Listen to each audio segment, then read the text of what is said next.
గుంటూరు జిల్లా పెదనందిపాడు వద్ద కేంద్ర మంత్రి పెమ్మసానిని అడ్డుకున్నారు గ్రామస్తులు.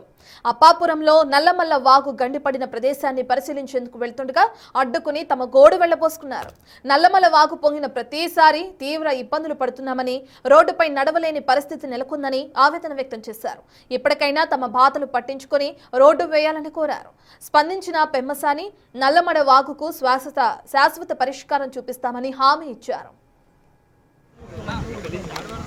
ఇక్కడ ఈ ప్లేస్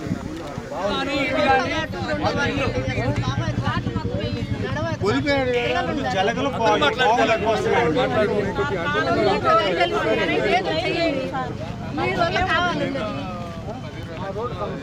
ఇటువంటి రెండో వార్డు ఒకటో వార్డు అండి, ఒకటి రెండో వార్డు మా కంచుకోట.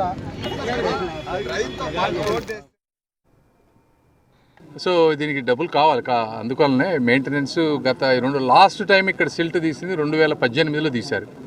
ఇప్పుడు ఎన్నేళ్ళు దాదాపు 7 సంవత్సరాలు అయింది ఇది తీసి. మేము వచ్చి కూడా 1.5 year అవుతుంది. ఈ రోజున మేము చేస్తాం తప్పనిసరిగా.